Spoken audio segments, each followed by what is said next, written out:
Okay, so I wanted to do the Reader's Digest November 2020 with you. Just some little poignant moments I picked out. We probably won't hit every single detail, but let's see here. It says, "We found a fix. There's 9 tricks to improve your life. You want to train your cat with texture. Pets, because cats are so particular, you can take advantage of their sensitivities to guide their behavior.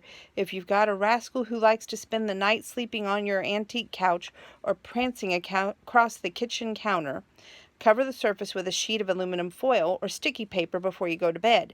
Cats hate both textures and will soon learn to find new, more agreeable perch, and the days of finding the little paw prints next morning on the microwave will be over." Okay. To defog your windshield. Cool weather brings foggy windshields, obstructing your view and distracting you from the road as you try to find the right air vent temperature combo. Instead of fiddling with the knobs, toss a few slice of packets, the kind you find in the shoe boxes or new purses, up on the dash, and that absorbs the moisture that would otherwise cling to your windshield. Peel an apple in a snap. This one's important to me because I love my apples. There's more than one way to skin an apple. Instead of taking a peeler to the whole bunch, drop them in boiling water for 20 seconds. Then promptly move them to a bowl of ice water. The skin will come off clean in your hands. I'm dying to try that one. Snap a photo even with full storage. If you're a tech, if you don't have time to go through the pictures on your phone, free up your storage space before snapping a photo. Begin with a new post in Facebook or Twitter app instead. Click the camera icon, take the photo there. It'll circumvent your photos built-in camera app and save the photo to your camera. 5. The Zap Static Clean. Home. Colder, drier months mean more static electricity in the air and in your clothes, causing the fabric to bunch up and stick to your body. Attach a few safety pins to a sock and toss it in the dryer with your most staticky threads, namely synthetics such as nylon, polyester. The tiny bits of metal will act as lightning rods and absorb all that static electricity that you would otherwise carry around with you. And that was page 35 and 36. Yeah. And here comes 38. 6. Trick yourself into spending less when it comes to money. When you go to the holiday shopping, try using cash, specifically new bills. A study of the Journal of Consumer Research has found that people spend old bills more readily. In fact, they spend more than twice as much as they've got old bills in their wallet as they do a crisp new bill. A little psychology could save you a lot. Freeze away candle wax. In your home, don't struggle to get that melted candle stump out of the holder. If the wick isn't glued down, put the whole thing in the freezer. After about an hour, the last of the wax will shrink away from the sides, allowing you to prop it up with tweezers or a knife. 8. Degunk a can opener. Cleaning. These tiny metal gears have a way of holding on to bits of food and not letting go. To clean them, clamp the opener onto the edge of a folded sheet of wax paper and twist as if it will open a can. The stiff sheet will break off bits of grime from the wheels, while the wax residue lightly lubricates the gears for a smoother operation. And 9. Heal a cut with petroleum jelly. For your health, paper cuts and other finger nicks hurt like crazy. Instead of messing with the ill-fitting bandage, spread petroleum jelly over the shallow cut. That will stop any bleeding and it will start the healing. That I found interesting. Moving forward, my computer's acting up, so I couldn't do this right on the computer. If you heard it, starting itself up, because it's the laptop, that's why we're doing this really quick.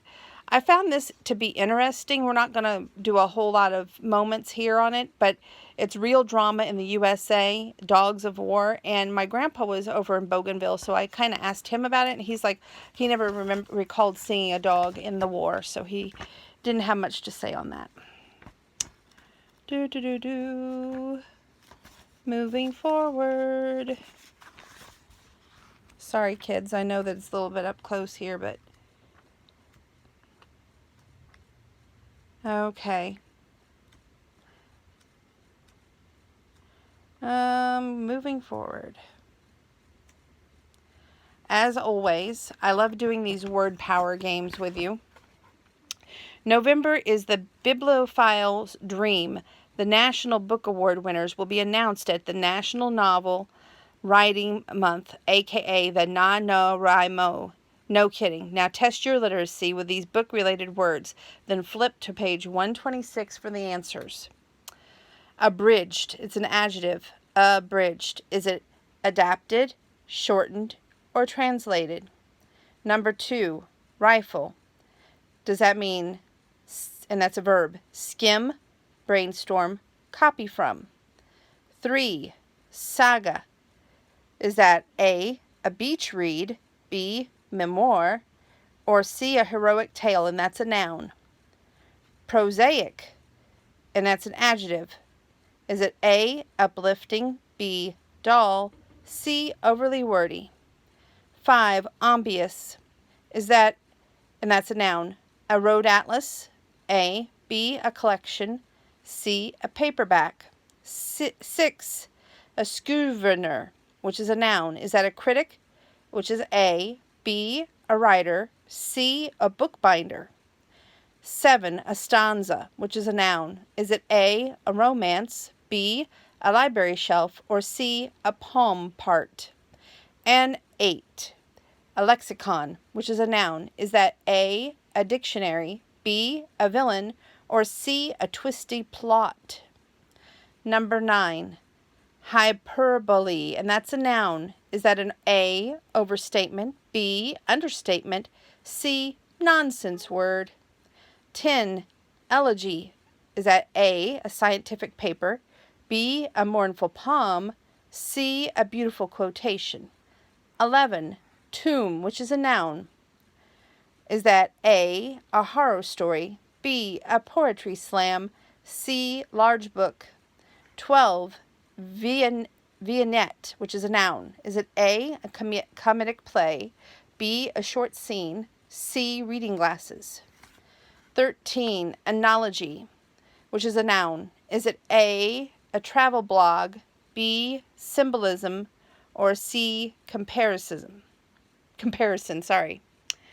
14, epigraph, which is a noun. Is it A, an opening quotation, B, an illustrated guide, C, words said for the dead?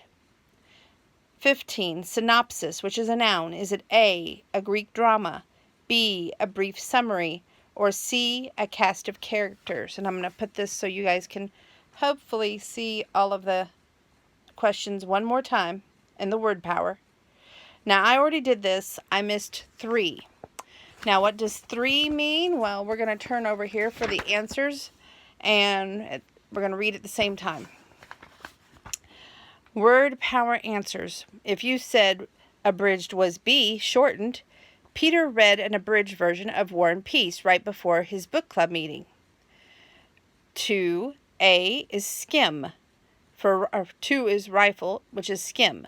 Work has been so busy, I've been rarely had time to rifle through my inbox. C, saga, is a heroic tale.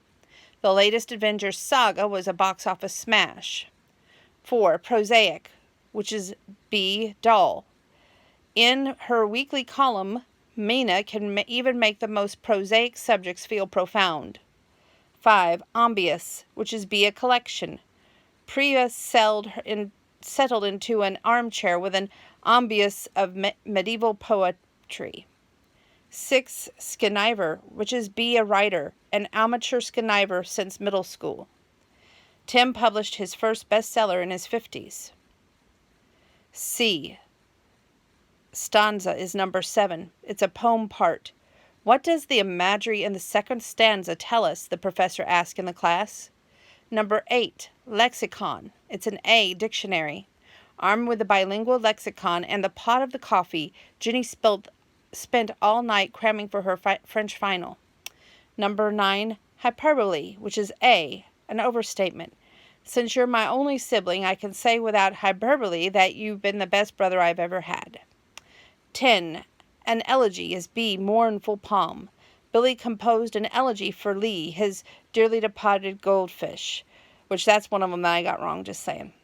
11. C. Tomb. Large book. I can't believe you're using my antique Tolkien tomb as a doorstep. 12. Vignette. B. is a short scene.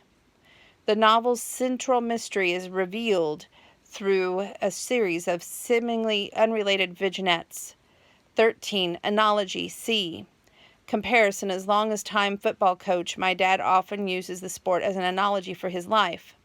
14. A. Epigraph. An opening quotation. The book's epigraph comes from a Stevie Wonder song. 15. Synopsis. B. A brief summary. Here's a synopsis of Moby Dick. It's about a whale. The vocabulary ratings. If you're 9 and below, you're a scribbler. If you're 10 to 12, you're a wordsmith. And if you're 13 to 15, well, that makes you a laureate. And that is all I'm going to share with you. And make sure that you pick up November's Reader's Digest. What a fun book.